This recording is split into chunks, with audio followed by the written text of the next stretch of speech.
Felipe Neme, aqui pela Fundação Faculdade de Medicina da USP. O tema: Sustentabilidade da Saúde em Nossas Mãos, Inovação Tecnológica versus Acesso. Como avançar sem a necessidade de judicialização. Teremos o Dr. José Luiz Toro da Silva, pelo IBDSS, pela parte de saúde suplementar, professor, acadêmico, grande referência no setor de saúde suplementar, nosso guru. Então, agradeço muito aqui o convite. E a doutora Leila Antonângelo, que é diretora da divisão aqui do Laboratório Central.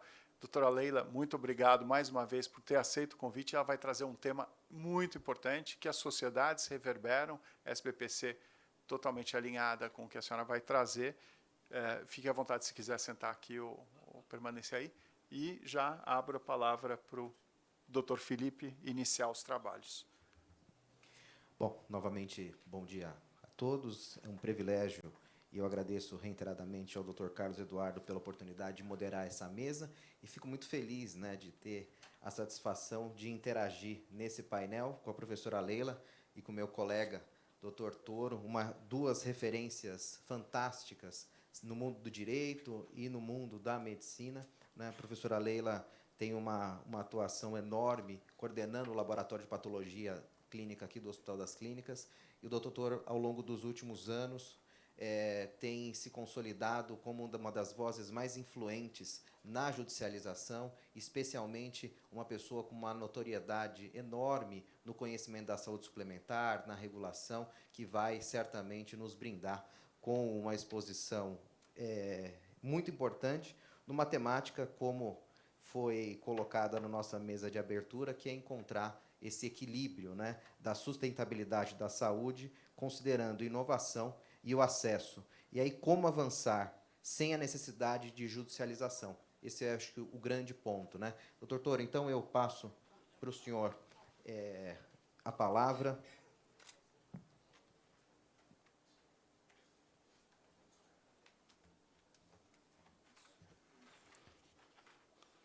Acho que é aqui. Muito bom dia. Quero agradecer imensamente as palavras do Dr. Felipe, Dr. Carlos. É uma honra estar aqui com as senhoras e com os senhores. Quero cumprimentar a professora Leila e dizer o seguinte, de início. Depois de ter aceito o convite, e nessas 2 últimas noites, meditando a respeito dessa sessão, eu fiquei numa dúvida se o Gouveia é meu amigo ou não. Fiquei muito preocupado. Eu sou filho de mineiro e fiquei assim extremamente desconfiado. Porque depois que eu vi toda a programação, eu sou o único advogado, né? Eu estou aqui em notórios professores, cientistas, acadêmicos, num tema que é um tema muito sensível a todos nós, né? Depois de ouvir as palavras da doutora Elizabeth, né, não tem como a gente não se emocionar, não tem como a gente não se sensibilizar com o tema, né? E aí eu fiquei na dúvida, será que ele é meu amigo ou não é meu amigo, né? Porque tratar desse tema num ambiente desses é muito complicado. Eu fui me valer de algumas, ainda recentemente, eu sou professor convidado pelo Centro de Direito Biomédico da Faculdade de Direito de Coimbra, e ainda recentemente vi um trabalho muito interessante da professora Maria do Céu, que é a presidente do Conselho Nacional de Ética para as Ciências da Saúde, lá em Portugal. Ela foi, inclusive, deputada no Parlamento Europeu. Então, muito do que eu estou trazendo aqui são algumas colocações de um trabalho recente que o Conselho publicou a respeito desse assunto. Eu sou advogado, e preciso deixar claro, sou advogado de operadoras de planos de saúde. Mas, basicamente, aqui, o slide onde é que eu acesso aqui? Eu sou advogado de operadores de plano de saúde, mas, basicamente, de autogestões de saúde. Eu sou consultor jurídico nacional da Unidas, União Nacional das Autogestões de Saúde. Não falo aqui pela Unidas, falo como advogado, como professor, pelo IBDSS, que é o Instituto Brasileiro de Direito da Saúde Suplementar. mas vivencio essas questões dos planos de saúde desde o nascedouro, desde a discussão do projeto de lei no Congresso Nacional. Fiz mestrado, doutorado, pós-doutorado nessa área, e principalmente esse tema da judicialização é um tema que eu acompanho muito. Sou advogado de operadoras sem finalidade lucrativa, né? Então, são as autogestões, sou advogado de filantropia, mas, basicamente, atuo nesse setor no profile, né? E sou um estudioso dessa área, sou um apaixonado por essa área da saúde, atuo muito em discussões do Fonajus, frequentemente convidado para participar em tribunais, em escolas de magistratura. E aqui eu queria trazer, logo de início, uma questão com referência até ao próprio tema da nossa palestra aqui, dessa nossa sessão. A sustentabilidade da saúde em nossas mãos. A primeira pergunta, será que está em nossas mãos mesmo, a sustentabilidade? Eu ontem estava na convenção estadual da Unimed, no Anhembi, um evento que está tendo lá, Gouveia, com mais de 3.000 pessoas, um espetáculo, e nós estávamos falando sobre sustentabilidade numa das sessões, mas não a sustentabilidade da operadora de plano de saúde, não a sustentabilidade dos prestadores de serviços da área da saúde, mas a sustentabilidade de quem vai pagar a conta no final do mês do plano de saúde. E todos nós aqui temos plano de saúde, a grande maioria, não obstante o respeito, a admiração que todos nós temos pelo SUS, mas eu quero crer que a grande maioria aqui tem plano de saúde, tem familiares que têm plano de saúde, tem pessoas que estão com uma dificuldade muito grande em pagar o seu plano de saúde. Várias pessoas. O que a gente assiste com muita frequência, ainda dependendo da idade da pessoa, ainda mais de 60 a mais, começa a ter um problema muito sério de pagar o plano de saúde, porque quando está tendo uma diminuição da sua renda, o aumento do custo aumenta a necessidade, seja num plano individual, seja num plano coletivo, e começa a existir, principalmente aqui na cidade de São Paulo, um downsizing, né? Ou seja, vai diminuindo a qualidade, vamos dizer assim, a classificação do plano de saúde, para não dizer nem de qualidade, né? Mas de classificação. Então, normalmente tinha um seguro-saúde, aí vai para uma medicina de grupo, vai para outra, e vai para diminuir o preço, para planos mais baratos, né? Para poder ficar em planos mais baratos e sustentar em algum plano de saúde. Normalmente tira os mais novos, deixa os mais idosos no plano. Eu tenho certeza que essa realidade alguns devem conhecer na família, nos vizinhos, muito próximos, é uma realidade. Então, como é que nós vamos tratar de sustentabilidade? E eu ouvi com muita atenção a mesa inicial, e a gente fica muito feliz, né, como consumidor, e Kennedy já falava que todos nós somos consumidores, né, quando o Dr. César fala na medicina personalizada, né, quando se fala em genômica, né, e proteônica, né? Perfeito, né? Quando se fala de tantos avanços, né, que é possível de garantir o acesso, de salvar vidas. Agora, a questão toda é a seguinte: como é que a gente paga essa conta? Seja como Estado, seja como indivíduos. E quando eu falo indivíduos, eu estou falando de pessoas físicas e pessoas jurídicas. Muitos aqui também são pessoas jurídicas que pagam planos de saúde para si e para pessoas que são vinculadas a essa pessoa jurídica. Como é que a gente consegue equilibrar isso? Então, será que a sustentabilidade realmente está nas nossas mãos? Né? Será que nós conseguimos sustentar tudo isso? Seja como Estado, seja como iniciativa privada? Será que isso é possível? E aí a segunda parte do tema que me foi dado, controle meu tempo aí, por favor, ele está aqui embaixo, né? Como avançar sem necessidade de judicialização? Aí a pergunta que eu faço, tem necessidade de judicialização? A judicialização é a melhor forma de se fazer inovação? Nós já vimos isso na história do país, ainda recentemente, das pílulas de farinhas e outras coisas mais. Eu fazia palestra com um desembargador, do Rio de Janeiro, e certa vez eu perguntei para ele, desembargador, quando o senhor foi juiz de primeira instância, que na sexta-feira chegava um advogado, 5 horas da tarde, com uma petição inicial, com uma prescrição médica, dizendo que a pessoa precisava daquela cobertura, e se o senhor não desse aquela cobertura, aquela pessoa ia morrer, o que o senhor fazia? Na sexta-feira, 5 horas da tarde. Ele falou, Toro, eu ligava para minha esposa. Eu falei, ligava para sua esposa? Mas por quê? Porque minha esposa é médica. Se ela falasse que aquela pessoa podia morrer, eu dava liminar. Se ela falasse que não, eu deixava para ver depois.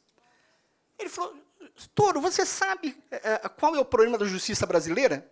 Eu falei, não, é que os juízes e as juízas não são casados com médicos e médicas, porque seria muito mais fácil decidir.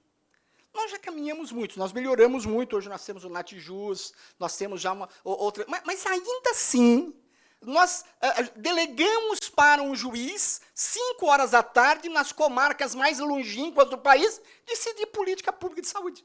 Será que essa é a maneira de nós tratarmos inovação de tecnologia em saúde?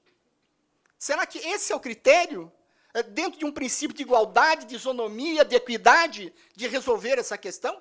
Será que a judicialização é a melhor maneira?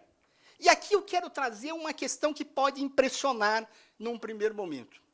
O direito, e eu sou professor de direito, o direito ele tem um problema sério.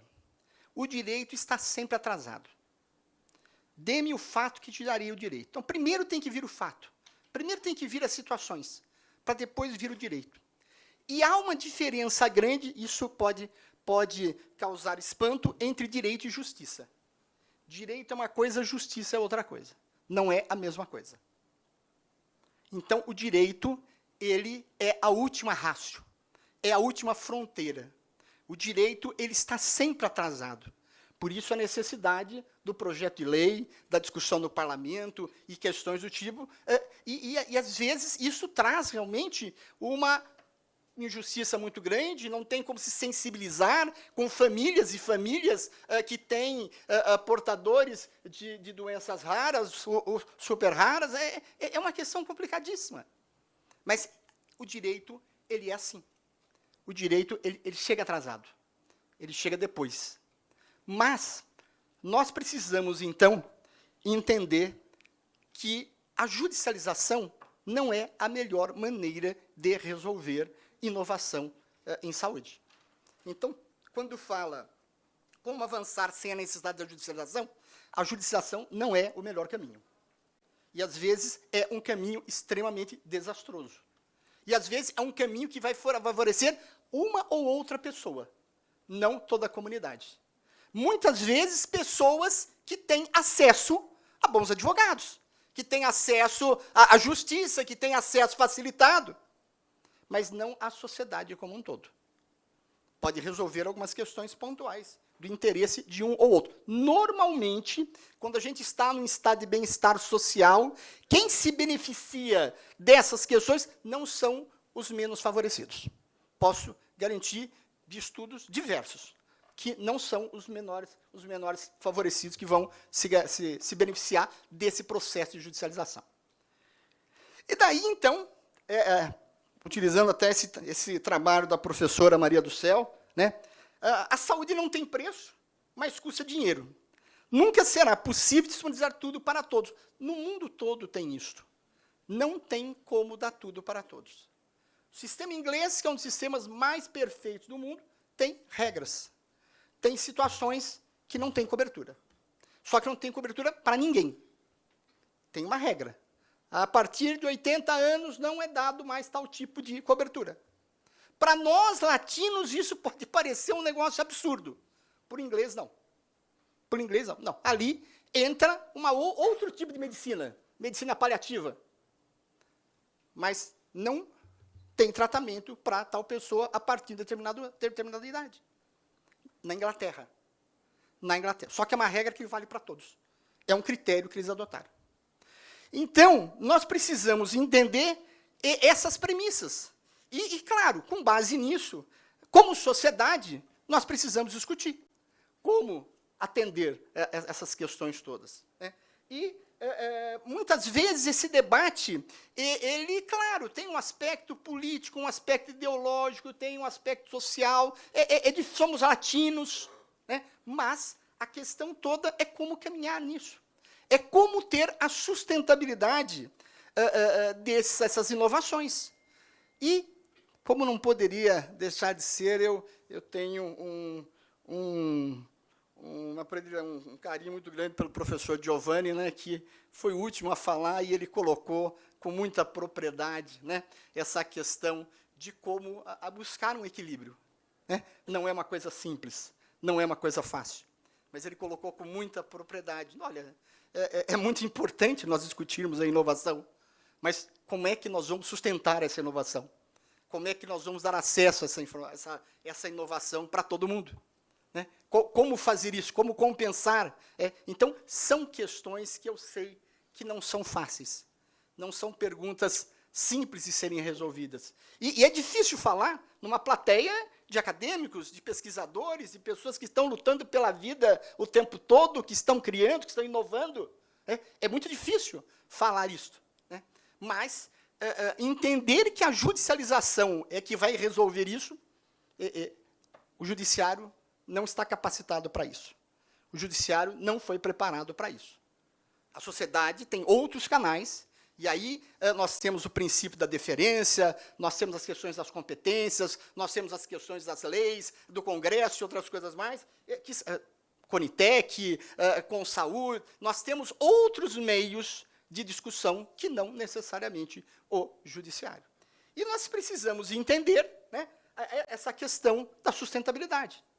Nós precisamos entender qual é o dever do Estado e qual é o dever da iniciativa privada. Quem é que tem a obrigação de?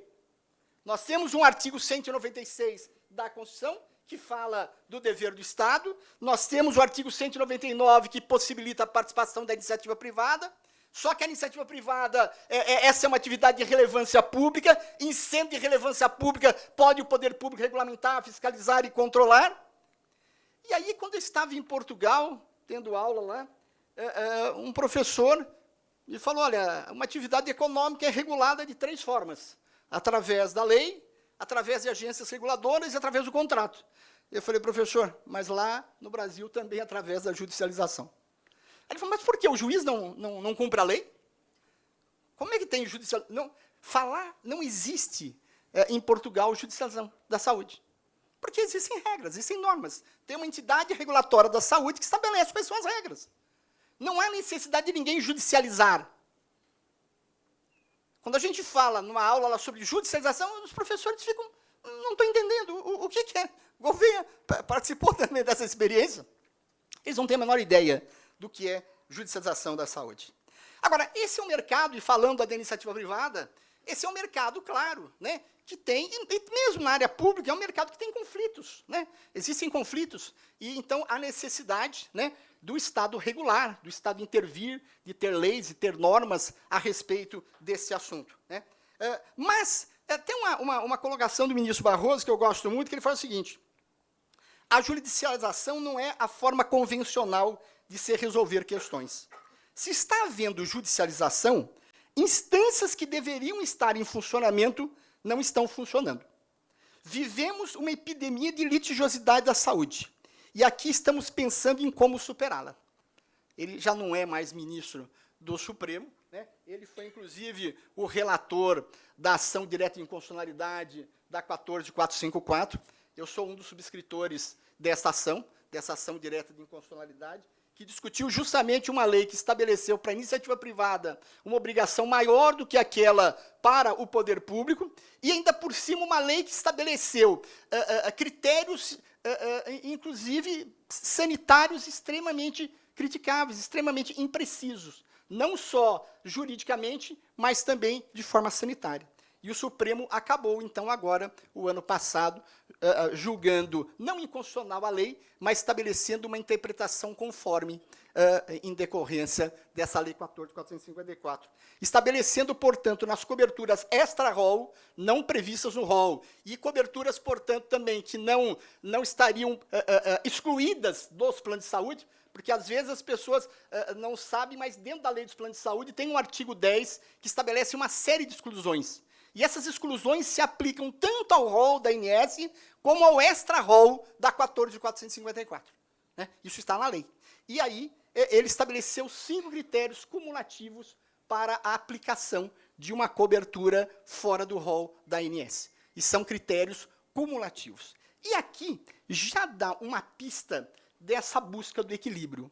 Eu entendo que aqui já dá uma pista dessa busca do equilíbrio. Por quê? Porque, primeiro, essa decisão, assim como aquelas decisões que foram prolatadas no tema 6 e o tema 234, isso em 2024, na questão de medicamentos na área pública, a decisão na ação direta de inconstitucionalidade 7265 veio na mesma esteira. Primeiro, vamos dizer assim, de prestigiar os órgãos técnicos do Estado. Prestigiar o que nós chamamos o princípio da deferência. Então, no caso da ANS com saúde, no caso do SUS, a Conitec, ou seja, a princípio, não pode um juiz, por exemplo, se sobrepor a uma decisão dessa, salvo se ele tiver critérios científicos para poder se sobrepor. Critérios científicos. Por quê? Porque, na verdade, o que a gente percebia em muitas decisões judiciais é que valia a prescrição do médico. Então, bastava ter a prescrição do médico para que um juiz deferisse uma liminar. Por sinal, aqui em São Paulo, nós tínhamos uma súmula 102 do Tribunal de Justiça de São Paulo, o doutor Felipe sabe muito bem disso, que estabelecia que bastava uma prescrição médica para ter uma liminar. Agora já não mais. Inclusive, 2 dias antes dessa decisão do Supremo, o Tribunal de Justiça de São Paulo cancelou a súmula 102. Então, a discussão hoje fica mais no âmbito da ciência. De ciência de alto nível, de ciência de alto grau. Hoje, quem é da área de direito, na área da saúde, não é só para conhecer a pirâmide de Kelsen, mas também a pirâmide da medicina baseada em evidência. Já estou terminando. E aqui passa o juiz a ter parâmetros para poder apreciar uma situação dessa. A operadora, para conceder, tem que verificar o cumprimento desses 5 requisitos, e se não deferir, e a pessoa judicializar, o juiz primeiro tem que verificar se ele procurou a operadora antes de entrar com a ação, que é muito importante isso, e também verificar se tem amparo na ciência, de repente, uma decisão que vai se sobrepor a uma posição da ANS, por exemplo. Isso tudo já nos dá uma indicação de para onde a gente está caminhando, o princípio da deferência. Né? Isso já nos dá uma sinalização dentro desse equilíbrio que justiça não é só poder judiciário. A ANS, Consaú, Conitec, Anvisa, diversos órgãos também fazem, junta médica, também fazem justiça. É um conceito de justiça multiportas. Justiça não é só poder judiciário. O poder judiciário deve ser a última ratio. O poder judiciário deve ser a última solução. Muitas vezes é a primeira que é procurada. E não é, muitas vezes, a mais gabaritada, a mais técnica para apreciar determinadas questões. E daí, então, nós vamos verificando que nós precisamos buscar formas alternativas de solução de controvérsia. Aqui é uma citação, meu tempo está esgotado, mas só mais um minuto. Aqui eu tive a honra de ter sido citado pelo ministro Luiz Felipe Salomão, numa decisão no Superior Tribunal de Justiça, aonde ele fala o seguinte: o menoscabo de tais aspectos, bem como a própria imposição pelos juízos de coberturas que não têm amparo na legislação vigente, geram muitas vezes externalidades positivas para os consumidores e negativas para os operadores de planos privados de assistência de saúde, resultando em distorções nos custos dos planos e, principalmente, nos seus cálculos e estudos atuariais, impondo o oferecimento ao mercado de planos mais caros, que acabam restringindo o acesso de muitos consumidores a esse mercado. Eu sou de um setor que não tem finalidade lucrativa. São trabalhadores, são servidores, são empresas patrocinadoras que pagam o plano de saúde. E estão fazendo isso com muita dificuldade. Com muita dificuldade. Se eu aumentar a cobertura, eu tenho que aumentar o preço, não tem como. É uma questão... O seguro de saúde, o plano de saúde, a regra é o mutualismo, é a socialização do risco. Então, não tem como, nós temos que repartir essa conta com todos. Então, essas decisões de impacto de novas tecnologias através de judicialização acabam gerando externalidades, consequencialismo e questões de sustentabilidade. E aí tem várias partes interessadas nessa questão, tem a questão de distanase, mas o que eu queria aqui para terminar é justamente a necessidade de nós repensarmos os planos de saúde. Aonde que talvez nós temos que repensar? Na prevenção, na atenção primária, na transformação cultural, no modelo que nós temos hoje, né? Na priorização da quantidade, da qualidade e não da quantidade. Né? Nós precisamos saúde digital, inteligência artificial, como o professor colocou com muita propriedade. Mas aqui eu já vou na pergunta final. A sociedade precisa decidir. Quanto devemos gastar em cuidados de saúde? E que nível de cobertura que devemos oferecer? Quanto que nós estamos dispostos a pagar? Na área pública ou na área privada? O direito, a resposta demora. É a discussão do projeto de lei que foi falado ainda aqui. A professora, então, Maria do Céu, ela coloca, a saúde não tem preço, mas tem custos. A racionalização em saúde reduz custos e aumenta a saúde. Nunca será possível disponibilizar tudo para todos. A racionalização permite disponibilizar mais a um menor número. É aí que está a busca do equilíbrio. Como que nós faremos isso?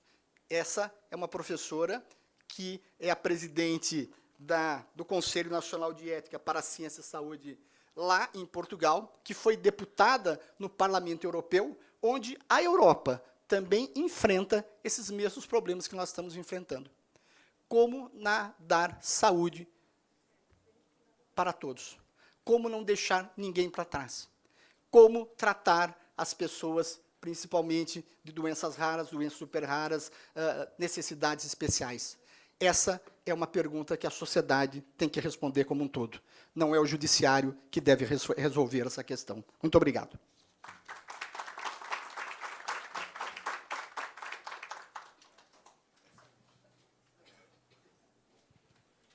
Parabéns, doutor Toro, pela exposição, pela clareza, um tema extremamente complexo. Eu vou deixar para fazer as considerações e também, administrando o tempo aqui, abrir a palavra aos senhores e senhoras, se porventura tenham alguma pergunta aos nossos expositores. Eu convido gentilmente a professora Leila Antonello, diretora da divisão do Laboratório Central do HCFM USP, professora titular da nossa faculdade, para fazer uso da palavra. Professora, é um privilégio ouvi-la. Obrigado pela sua participação.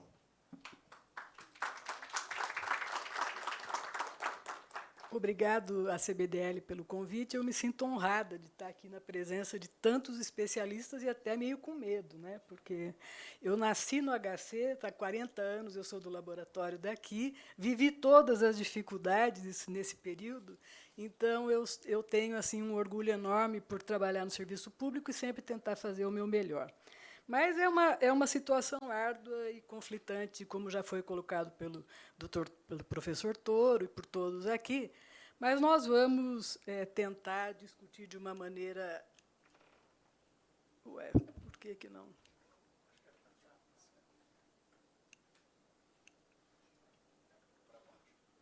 Não, para baixo volta. Ah, apontar aqui? Não, também. Ok.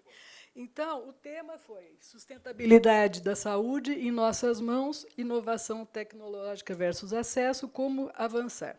Eu, na verdade, nem sabia que o professor Toro ia apontar esse detalhe da pergunta, e eu até propus um subtítulo para a pergunta, né?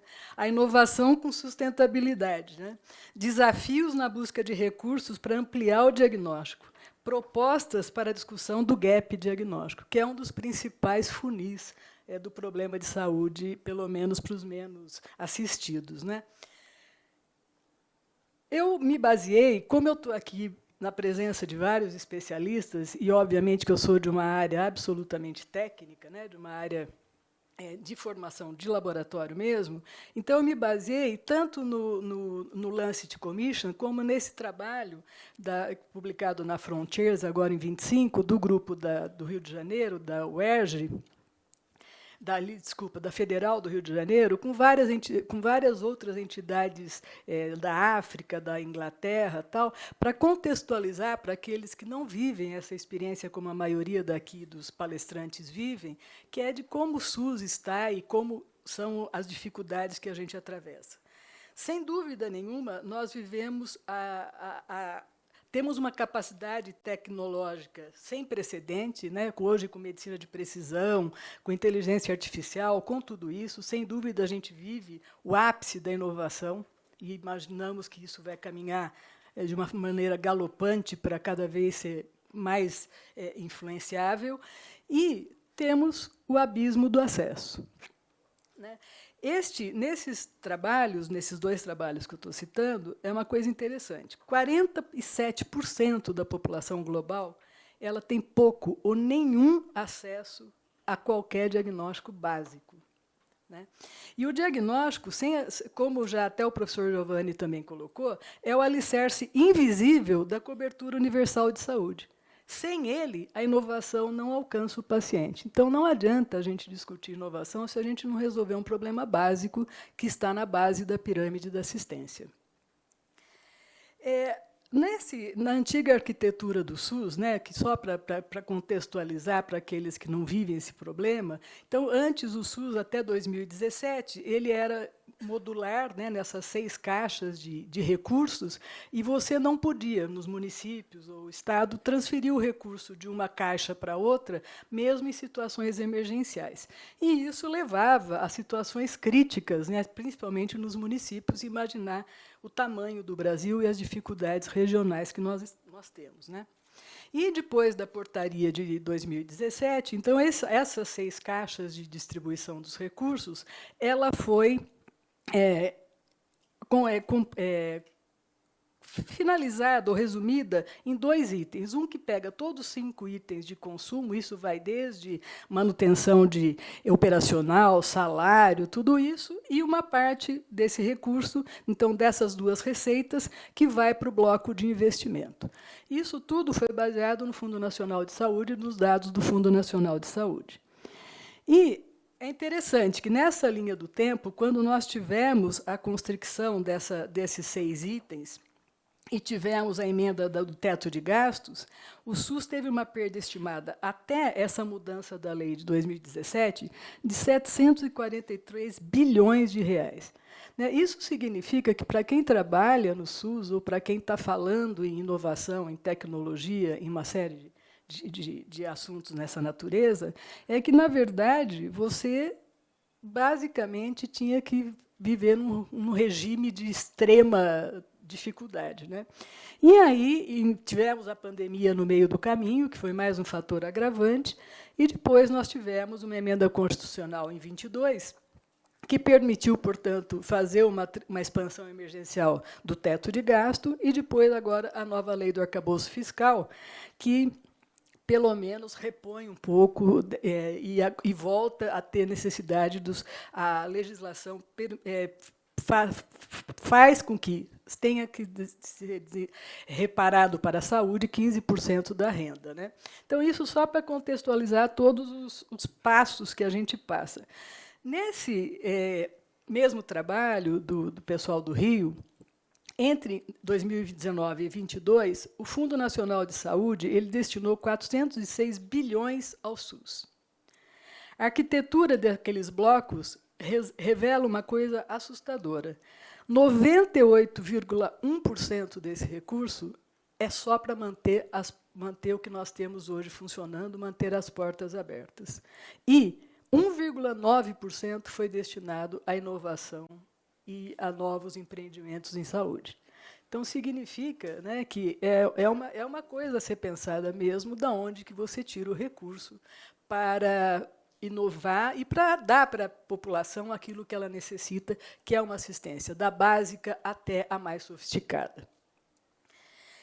Do orçamento de 2025, o SUS recebeu 246 bilhões.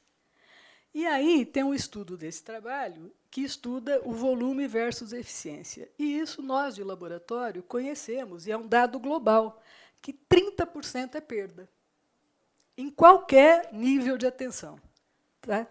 Em laboratório, isso é muito clássico. 30% é uso indiscriminado, desnecessário de exame de laboratório. Mas isso tudo é, obviamente, que você pode extrapolar para as outras situações da saúde. Não, aqui eu estou falando em laboratório porque é minha área de atuação, mas esse 30% foi visto como perda. Isso significa bastante. Se você já tem um orçamento restrito e ainda você perde 30% com coisas desnecessárias, obviamente que a dificuldade ainda é maior de você manter o sistema funcionando. Em que momento o sistema perde o paciente?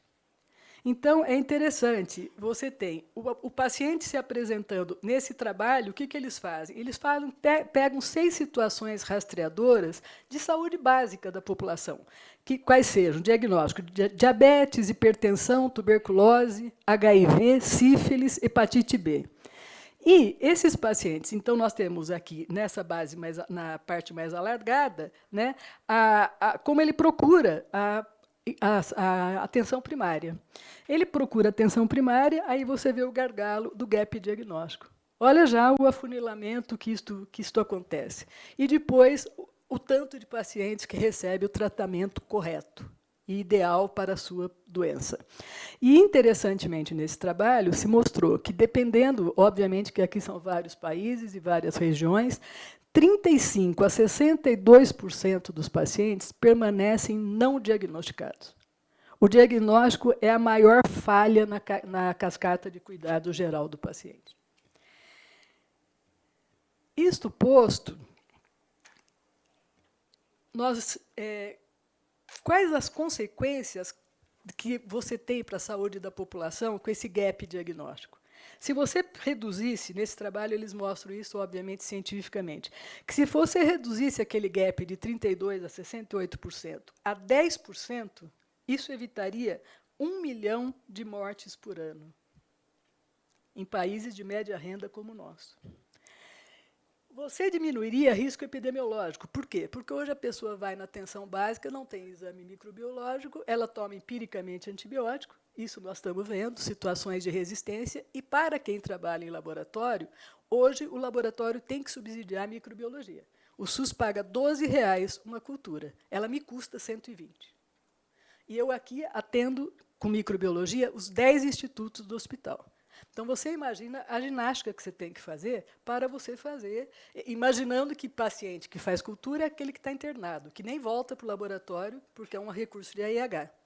Então, você gasta esse recurso e não tem repasse nenhum.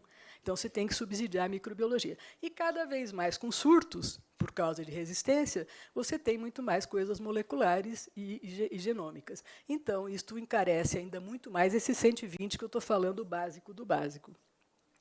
E aí vamos para a judicialização, como o doutor Toro já falou, que esses atrasos diagnósticos, obviamente, levam a apresentações de doenças sempre na sua fase pior, na sua fase mais severa, na sua fase mais crítica, e isto leva para essas demandas judiciais que são altamente custosas e que, na maioria das vezes, imprevistas no orçamento.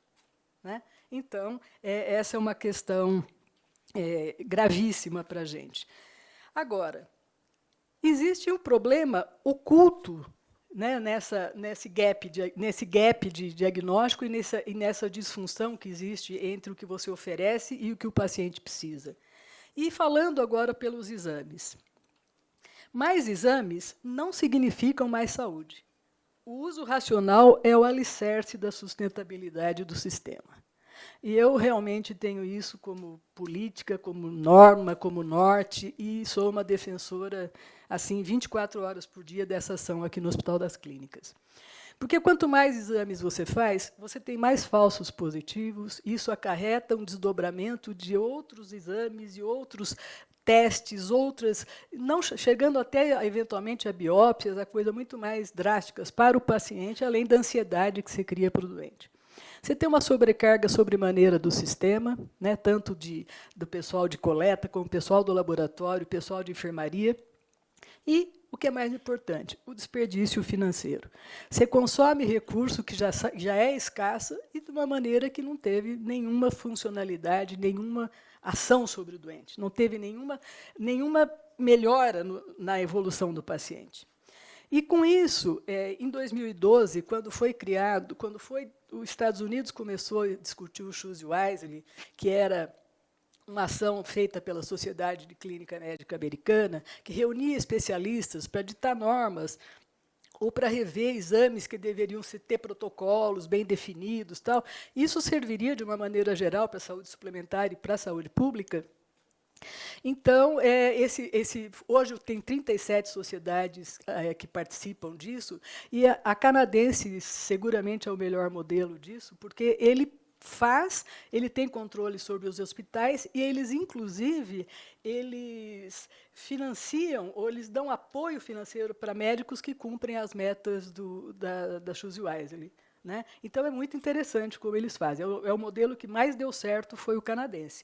Então, nós criamos aqui no HC, desde 2013, na gestão do professor Alberto Duarte, que era o coordenador, um projeto assistencial do laboratório, que hoje ele é um projeto que está no planejamento estratégico do Instituto Central, que é o Grupo do Uso Racional do Exame Laboratorial, que tem como meta valorizar as diretrizes clínicas na solicitação adequada de exames, propondo algoritmos de decisão, e introduzir o conceito de custo-efetividade do exame laboratorial para graduandos, residentes e corpo clínico. Você pode perguntar para qualquer residente ou médico do hospital, ele desconhece quanto custa uma glicose. E nem vou dizer aqui de uma cultura, ou um teste molecular, ou um teste genômico. Ele desconhece completamente, então faz com que ele peça à vontade o que ele quiser. Né? Então, aqui está o grupo, como hoje ele é coordenado por mim e pela professora Esther. Nesse grupo, a gente tem patologistas clínicos, intensivistas, residentes e sempre convidados da área do exame que nós selecionamos para estudar. Então, se é de cultura, por exemplo, então a MI, a CCIH participa das discussões. Tal. E a finalidade do grupo, além de promover tudo isso, é publicar para a comunidade médica as resultantes desses trabalhos. Então, só para mostrar para vocês alguma coisa, aqui, por exemplo, esse primeiro trabalho, que foi de uma enfermaria de clínica médica, a gente estudou durante um ano como era o perfil dos pedidos nas enfermarias de clínica médica. Aqui no HC, infelizmente, tanto nas enfermarias como nas UTIs, funciona com pacote. O pacote é pedir 12 exames todo dia, independente se ele está normal ou não. Então, ele é feito por pacotes, e é um rompimento difícil de você conseguir isto, né? Pela dita autonomia médica ou pelo universalismo da coisa, mas é muito difícil você romper isto. Mas, então, é uma coisa absurda. Tem trabalhos canadenses mostrando que pacientes crônicos que ficam um mês internados, eles entram no hospital com hemoglobina de 14 e saem com hemoglobina de 10. Tamanha a espoliação diária que você faz pedindo exames. Né? Então, esse trabalho mostrou bastante isso e serve como referência para a gente. Outra, por exemplo, só dando exemplos, o pedido entre cálcio total e cálcio iônico. O cálcio iônico custa 10 vezes o cálcio total. Aqui no HC, às vezes, a gente se depara com 90% dos pedidos pedindo o iônico e o total. Quando é clinicamente absolutamente desnecessário. Isso tudo a gente faz com custo. Tá? Nos trabalhos está registrado o custo final dessa situação. Aí tem aqui PCR normal, PCR ultrassensível, a vitamina D, quando ela ficou moda, se pedia toda semana a vitamina D dos pacientes. Então, o grupo, inicialmente, ele tinha uma proposta de ser educacional. Eu radicalizei um pouco mais e, na minha gestão, ele está restritivo. Então, quando eu tenho evidência científica de que o exame não pode ser pedido naquela periodicidade, eu restringo. Tá? Então, isso a gente está utilizando como mecanismo. E eu vou me permitir mostrar para vocês um exemplo, só para entender a situação. Um estudo de raio-x aqui do Hospital das Clínicas, eu selecionei um exame que, pela Choose Wisely do Canadá, o exame do ácido fólico, é um exame que já praticamente está proscrito na lista de exames que eles pedem. Por quê? São doenças de prevalência baixíssima e que você já sabe que a gestante tem que tomar ácido fólico, e tal, independente do resultado do coisa, você vai suplementar. E, além de tudo, você tem uma lei de 2002 que as farinhas todas de trigo ou de milho são suplementadas com ácido fólico. Então, são prevalências baixíssimas, né, de deficiência de folato.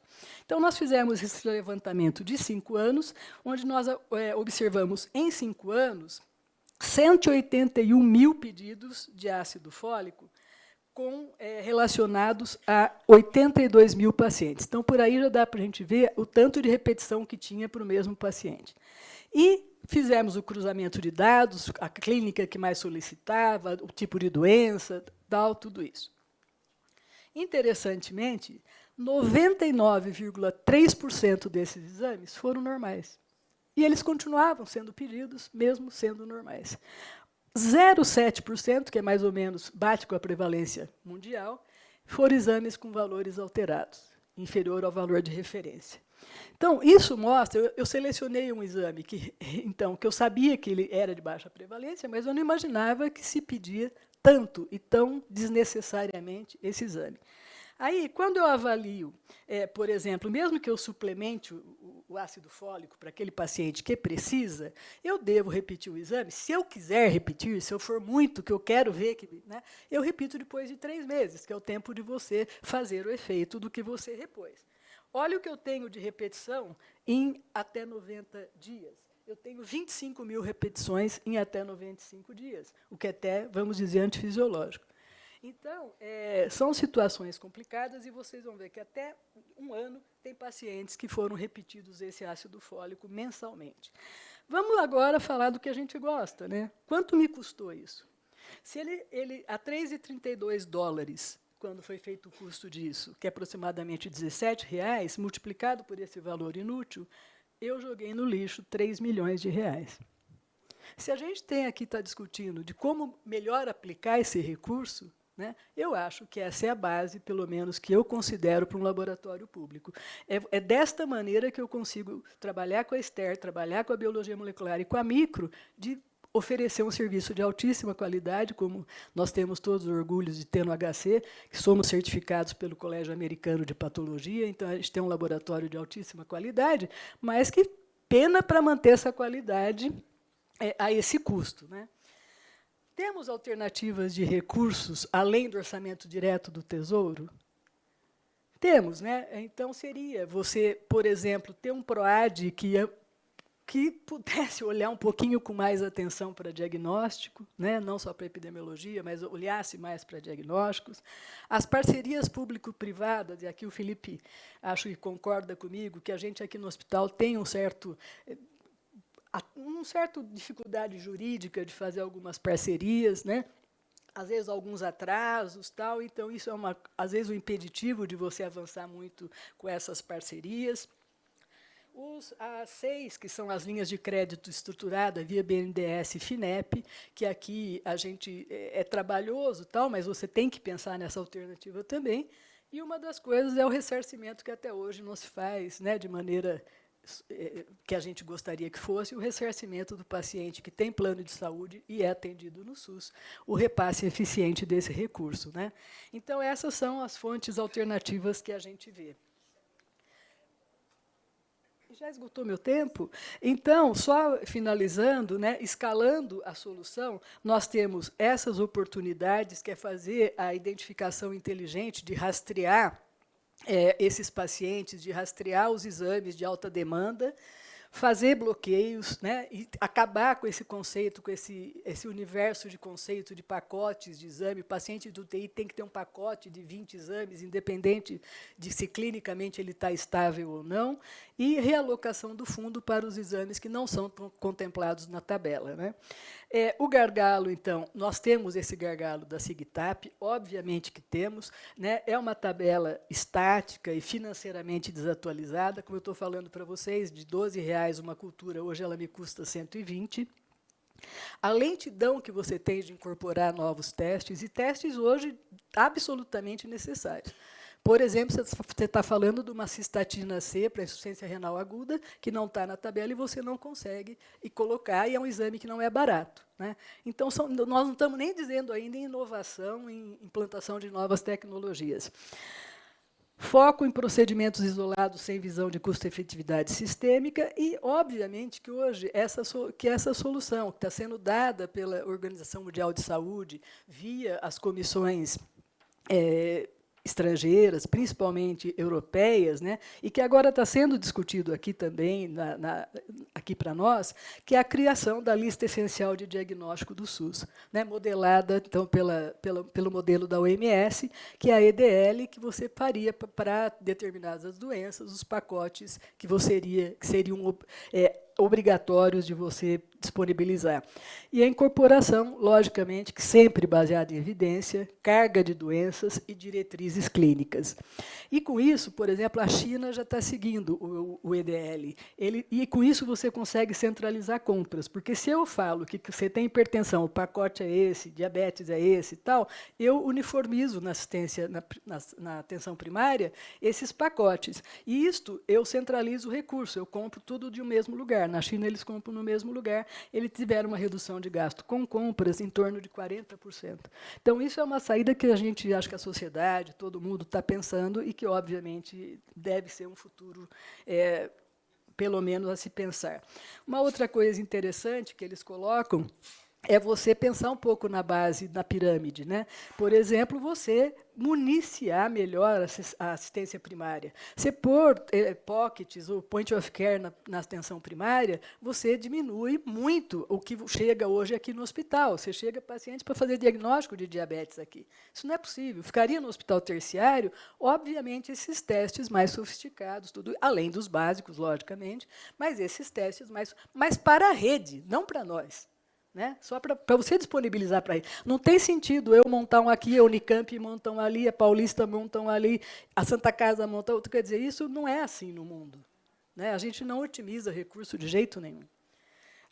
As tecnologias, então, é isso. Hoje a gente tem rede de inteligência artificial, mas aqui no HC, por exemplo, a gente tem um problema crônico que é de LIS, de tecnologia.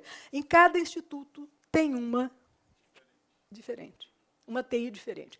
Nós temos um sistema que é o SIG, que foi muito bom, é da Prodesp, foi implantado, mas que ele parou há uns 5, 6 anos e não consegue incorporar mais nada e não se comunica com nenhum dos 10 institutos. Um tem TASI, o outro tem MV, cada um tem Então, isso é um absurdo. E você não consegue, inclusive, vender serviços, que seria uma prática que eu tenho capacidade para assumir. Mas eu não consigo, porque eu não tenho uma inteligência que me permite dar diagnóstico online para o outro serviço. Né? E isso agora o Tom Zé ficou absolutamente sensibilizado e a gente demoramos 1 ano para montar um edital, porque você tem que fazer todas essas ramificações para os 10 institutos, e provavelmente para esse ano sai o edital e a gente vai ter aí, se Deus quiser, um LIS que permita a gente melhorar isso. Então, esse é o fluxo da integração que a gente imagina, e pensar mais uma vez, né, que diagnóstico não é despesa, é investimento que libera recurso. Essa seria a minha mensagem que eu daria como chefe de um laboratório que faz 12 milhões de exames por ano, é um laboratório grande, é um laboratório... Aqui são as referências que eu usei para montar essa apresentação, e é um laboratório de grande porte, 500 funcionários, é uma grande empresa, e que, obviamente, eu tenho muito orgulho de trabalhar. Convido a todos que não conheço, que queiram conhecer o laboratório, e dizer que eu falo que eu cuido mais bem do dinheiro do laboratório do que do meu, porque eu fico pensando isso 24 horas por dia, de como... Mas eu acho que a racionalização, que é a parte médica que nos permite agir, é um dos principais focos de atuação minha, e é o que eu pretendo fazer. Muito obrigada. Obrigada a todos.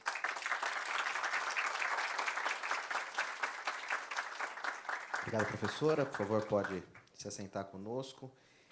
Vou tentar ser muito breve aqui, em virtude do adiantar da hora, mas algumas reflexões eu acho que ficaram claras na exposição, tanto do professor Toro quanto da professora Leila.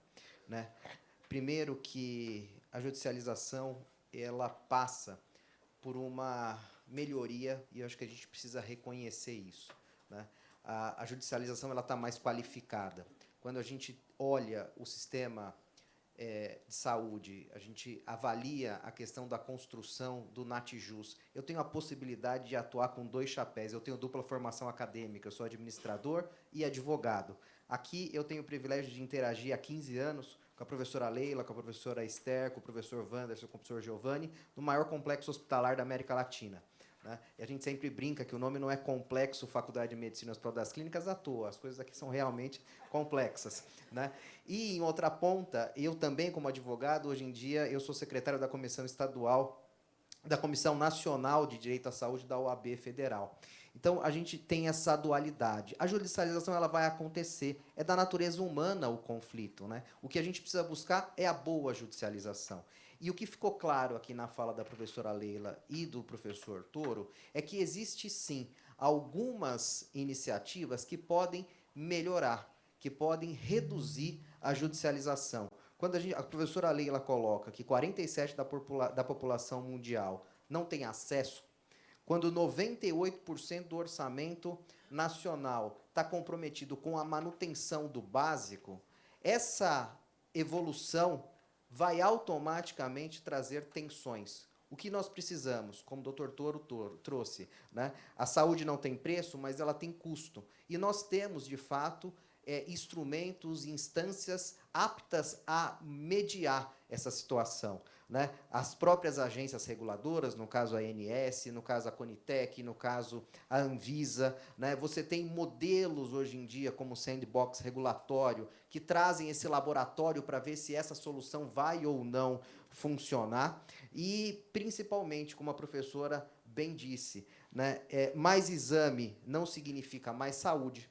E nós precisamos investir muito na eficiência, né? 30% do recurso sendo desperdiçado ou por solicitações duplicadas ou desnecessárias, ou uma cadeia operacional que traga ali fragilidades, é um ponto que traz bastante atenção e que faz que eventos como esse tenham ali a amplitude e o resultado prático para a melhoria do nosso sistema único de saúde.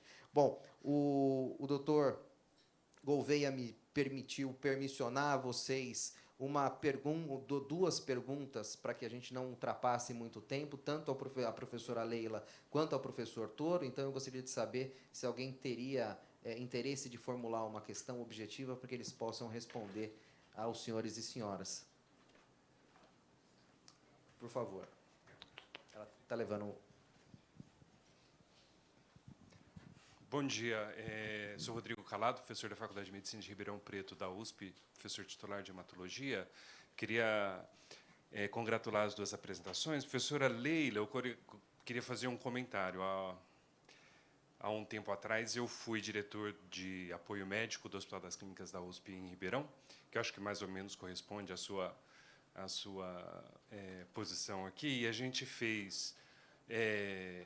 uma modificação preocupado justamente com esse custo, que é toda vez que o médico solicita o exame, o valor daquele exame, quanto que o HC paga para aquele exame, aquele valor sai em vermelho, ele está ali na lista para informar o médico ou o residente de quanto que é que ele está gastando ou investindo com aqueles exames todos que são solicitados. Isso teve um impacto muito grande. Isso acontece também com a prescrição médica nos sistemas HC. Então, quando você faz a prescrição, no final fala, olha, a sua prescrição de hoje custa tanto, para a pessoa ter uma ideia de qual que é o valor daquilo que está acontecendo. Um outro mudança que foi importante foi colocar alguns tipos de trava, justamente naquilo que você colocou, vários exames que são solicitados normais. E o nosso LIS, eu fiquei um pouco preocupado com essa situação, porque nós somos, acho que 6 ou 7 hospitais, mas são todos com o mesmo sistemas HC. E você tem vários sistemas que dificultam, nós somos todos o mesmo LIS. Então, quando você detecta que o exame está normal, o sistema coloca uma trava e o médico precisa justificar de alguma forma para fazer essa solicitação de um exame que vem sendo normal, mesmo que seja o sódio ou a bilirrubina, algum exame convencional. Então, isso foram mecanismos de trava que conseguiram reduzir em mais de 20% esses exames que eram, vamos dizer assim, desperdiçados e não eram necessários no processo. Então, existem algumas ferramentas que podem ser adicionadas ao prontuário eletrônico, ao sistema, e que informam o médico solicitante dessas mudanças. Eu não sei se esses sistemas comerciais, como o TASI, MV, etc., eles permitem esse tipo de trava ou de informação ao médico, mas é uma oportunidade para você trabalhar justamente com o médico solicitante essa mudança. Obrigado. Eu agradeço a sua colocação, e são pontos que a gente, obviamente, discute, mas que aqui nós somos absolutamente engessados pelo LIS que nós temos. Esse LIS não permite nada. Ele não permite, só para você ter uma ideia, o prontuário eletrônico nosso é MV. Ele não conversa com o SIG, então não consigo nem fazer prescrição eletrônica. Ainda é prescrição em papel, onde o médico faz um X do começo ao fim, e assim vai. Você não consegue fazer bloqueio por... Eu só consigo fazer bloqueio de tempo, mas não consigo fazer bloqueio de positivo ou negativo. Então, assim, é o principal problema do HC, a meu ver, e eu não sei como isso não foi pensado há muito mais tempo, é nisto. Agora, uma outra coisa, Eduardo, é que, por exemplo, eu fiz agora, porque como a gente atende OSs, então eu tenho que precificar de uma outra maneira, que não é uma reposição de custo SUS. Então, eu demorei 1 ano precificando todos os exames do laboratório, mesmo que fosse uma gota de tal reagente que fosse naquele exame. E precificando tudo isso, é impressionante você ver como o custo é muito mais alto do que se a gente eventualmente citar só o SUS, né? Por exemplo, o que o SUS paga para a gente. É impressionante o custo. Por exemplo, se você tem uma glicose que o SUS paga 1,85, quando eu ponho... Insumo não custa tanto para exames de baixa complexidade, mas quando eu ponho RH, essa glicose passa a custar R$4. Né? Então, é uma conta dificílima de fechar mesmo. Mas eu tenho toda a paixão do mundo que esse LIS novo vai me permitir fazer coisas assim, ainda na minha gestão, que eu consiga fazer isso que você está falando, que é o que a gente pensa em fazer mesmo. Tá? Obrigada. Bom, obrigado, professora. Obrigado, professor Rodrigo Calado, pela pergunta. Alguém mais gostaria de formular alguma questão? Eu acho que é. Tá bom. Já... Não? É? Eu acho que vai ser contigo.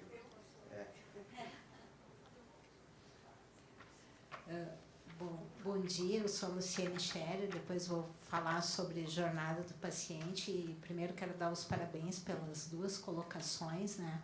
E me solidarizar, né, com a Leila, porque também já fui coordenadora de laboratório em serviço público e sei dessa dificuldade que é lidar com a autonomia médica e com o SUS. Eu acho que essas são 2 variáveis que precisam urgentemente ser trabalhadas, né? E a minha pergunta para vocês, e aí para o professor Toro também, é como que vocês enxergam que nós podemos mobilizar as instituições públicas, Ministério da Saúde, MEC, para que a gente trabalhe no sentido de trabalhar protocolos, valor em saúde, e para terminar de vez com isso que a gente está vendo pelos dados, que não está dando certo, né? O cobertor é curto, não tem como ter copa livre, né? Então, como vamos trabalhar isso? E queria ouvir de vocês o que vocês pensam de estratégias reais para a gente chegar nisso. Vou passar a palavra e pedir só gentilmente aos panelistas para objetividade na resposta por conta do tempo. Doutor Toro. Professora. Você colocou a situação, e eu penso que, na verdade, quando você tentar fazer essa tabela de procedimentos básicos para atendimento de saúde, da atenção primária, secundária e terciária, é um caminho. É um caminho porque... E outra, você não pode realmente deixar o gargalo principal na atenção primária, porque não tem sentido uma pessoa que precisa de fazer um diagnóstico de diabetes ou de hipertensão acabar no hospital secundário ou terciário. Então, você precisa pensar na atenção primária como uma coisa de diagnóstico, mesmo dos diagnósticos mais simplistas, e redes integradas, sem dúvida. Né? Aqui a gente vê, teve uma época que a gente avaliou, no complexo do hospital tem 10 citômetros de fluxo. tinha, quer dizer, não 10 citômetros, 10 serviços de citometria, não 10 citômetros. Só nós, né, Wanderson, temos 6. Né? Então, você tem uma repetição de coisas em todos os lugares, coisa que você não vê essa discussão em outro país. E parece que a gente é um país milionário, porque você repete a mesma coisa em vários lugares. Então, se não centralizar, se não tiver um pensamento com especialistas, com outras áreas, tirando só da questão política, né, entrando com uma questão técnica, de especialistas, tudo isso, eu acho que a gente não sai do buraco. Essa é a minha visão.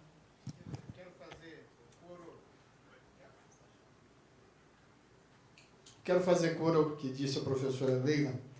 Nós temos uma falta de coordenação muito grande, na área pública e na área privada. E aí, cada setor trabalha como ilhas isoladas.